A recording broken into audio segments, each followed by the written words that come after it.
Hi guys, I hope you're having a wonderful day. This is Kay here from the 11 Plus Prep course, and in today's podcast, I'm going to talk about some of the different considerations that I think parents should have when making a decision about whether or not to put their child forward for the 11 Plus. I'm going to focus on grammar schools in this podcast, but I'll definitely be doing a podcast in the future looking at some of the things parents should be thinking about more generally when choosing a secondary school.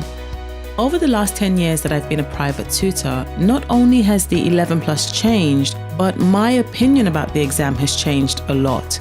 I used to be one of those people who believed that you should definitely go for the 11 Plus if you have the opportunity to do so.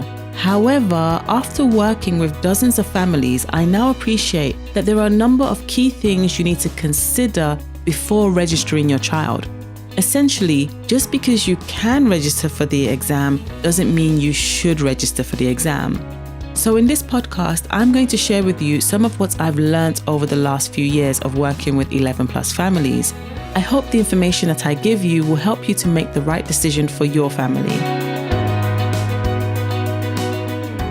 Assessing your child's academic ability might seem like the best place to start, but I don't think that's actually where parents should begin their thinking. Now, of course, academic ability is important, but in my experience, academic ability can soon become neither here nor there when faced with some of the unique challenges the 11 Plus throws up. So let's put the question of academic ability to one side for now. There are two things I'd like you to consider beforehand. Firstly, I'd like you to consider everything that comes before the test. You see, the test is just one day, but there's a whole bunch of stuff that happens before the test that you need to think about. Most importantly, you need to ask yourself if your family is able and willing to deal with what may need to be done before exam day to increase the chances of success. It goes without saying that the 11 Plus is a difficult and a competitive exam. I'm not mentioning this to discourage you, I'm telling you this so that you can put things into perspective. The 11 Plus is not something you just rock up and do. A child needs to prepare. Grammar schools like to push the narrative that as long as a child is performing well at school, they can rock up with minimal preparation and pass the exam. I don't agree with this at all. In my experience, given the nature of the exam, even children that are excelling at primary school still need to do some practice in order to perform well. You need to be honest about whether this is something your child can commit to. This commitment shouldn't be seen, however, as an onerous sacrifice, but more as an opportunity. Let me explain why. It's an opportunity, firstly, for your child to develop greater maturity and to take greater ownership of their academic development. Very few primary schools are able to provide 11 Plus specific preparation during school hours, so children have to take more initiative to make sure they're doing the required practice. Secondly, the 11 Plus preparation process is an opportunity for parents and children to get closer. Parents often need to play a more involved role in 11 Plus preparations than they usually do with the mainstream curriculum. In my experience, the highest performing children have parents who take the time to actively support their child through the 11 Plus process. After taking the time to appreciate that your child will need to prepare for the exam and to really understand the time commitment that will be required from both you and your child, a fundamental question you need to ask yourself is your child even interested in the exam? Do they even want to go to the school that you're trying to get them into? Here's why this is so important. If you're more interested in the 11 Plus than your child, if you want to go to that grammar school more than your child wants to go to that school, then be prepared to carry more of the emotional weight of exam preparations than they'll ever be willing to carry. But this is not just limited to the emotional weight of the 11 Plus. Be prepared to carry the weight of their academic studies throughout the 5 to 7 years they'll spend at an academically challenging school. As a parent, you'll naturally want to do this. Of course, you want to protect your child from stress or anxiety. However, a parent who refuses to consider what their child wants in relation to the 11 Plus and refuses to require their child to invest emotionally in the process is not only setting themselves up for a lot of stress, but is missing the most powerful opportunity of all, the opportunity to help your child foster a real interest in their education and to begin to develop a sustainable and healthy relationship with it. So my advice to you is this: if you don't want heart palpitations because your child consistently fails to complete practice papers, ask yourself the following questions. Is your child eager to visit your target school, and are they excited about attending that school? Is your child willing and able to learn new skills and push themselves academically with your guidance? Does your child understand that they may need to sacrifice some free time to prepare for the exams and that it may not always be easy? Don't bank on being able to bulldoze your wishes through.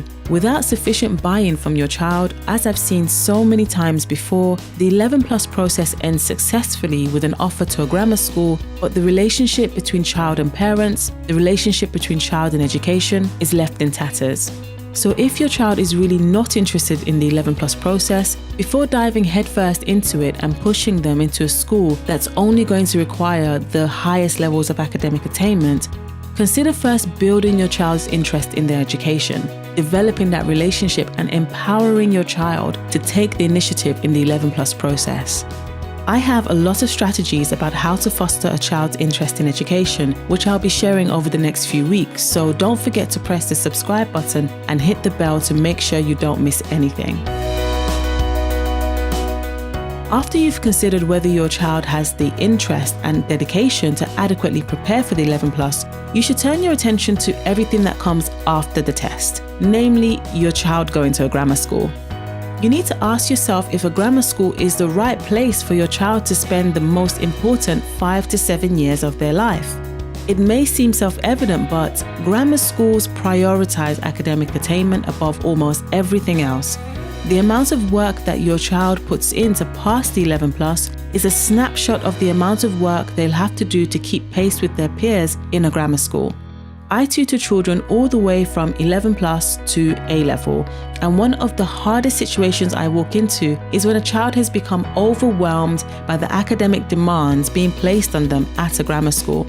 Parents can get frustrated when they receive little sympathy from grammar school staff who are concerned above all else with league table performance. Of course, all schools want children to do well in exams. However, parents should consider the fact that grammar schools are instituted to support the most academically brilliant in a community. As a result, league tables matter more to grammar schools than to any other type of school. So if your child is already exhibiting stress and anxiety about the 11 Plus, please, I urge you, don't turn a blind eye and forge ahead in the hope that the experience will make them stronger. Some children do, of course, push through, but many lose confidence and self-esteem and come to resent education, a resentment which they carry into the academically challenging world of a grammar school. But I'm not telling you to give up. Instead, I suggest that before committing to an intensive 11 Plus preparation schedule, ask yourself, is my child's anxiety about education a sign that they may struggle under the intense academic pressure of a grammar school? How understanding is your target school to children who may be anxious learners? It's also important to ask, what's your child actually interested in and good at beyond education? Is your target grammar school willing and able to support these non-academic pursuits? Of course, grammar schools have amazing facilities and will encourage children to take up extracurricular activities, but it's important to understand that there'll always be an expectation that academic subjects will be prioritized. There's no denying that grammar schools are wonderful places to learn. They attract the best teachers and tend to have less behavior management issues than comprehensive schools. But you have to be sure that being in an academically intensive school is the right thing for your child, irrespective of their academic ability, and that academic learning is what you want to prioritize over the next 5 to 7 years. Otherwise, you're setting yourself and your child up for many battles with the school's management. Once you've asked yourself whether you and your child have what it takes to prepare for the exam and confirmed that a grammar school is the best place for your child to spend their secondary school years, you can finally turn your attention to academic ability. Success in the 11 Plus is a function of a number of different things. Firstly, how much of the 11 Plus syllabus will your child cover in school before the exams? What additional support and resources will the school offer? Secondly, what's your child's innate academic ability? How quickly do they pick up new concepts? Are they one of the top students in their class? Finally, do you have the time to plug the gaps in their knowledge? How much practice can they do each week? The ultimate question is therefore, is it possible to cover the gap between what your child has learnt at school and what is required for the exam in the time remaining, given your child's innate capacity to learn? That's it. That's what you need to determine in relation to academic ability. As you can see, it's a little more nuanced than, is my child smart enough? It's not easy, and you may still find yourself asking these questions even after you start preparing, but this is absolutely normal. The important thing is to keep evaluating and making any necessary adjustments. So that's it for this podcast. I hope you found it useful in outlining some of the considerations you should have as you make a decision about whether or not the 11+ and the grammar school education that follows is right for your child and your family. If you're interested in getting more tips and guidance, don't forget to click on the subscribe button and click on the bell so we can keep you updated. Until next time, stay positive.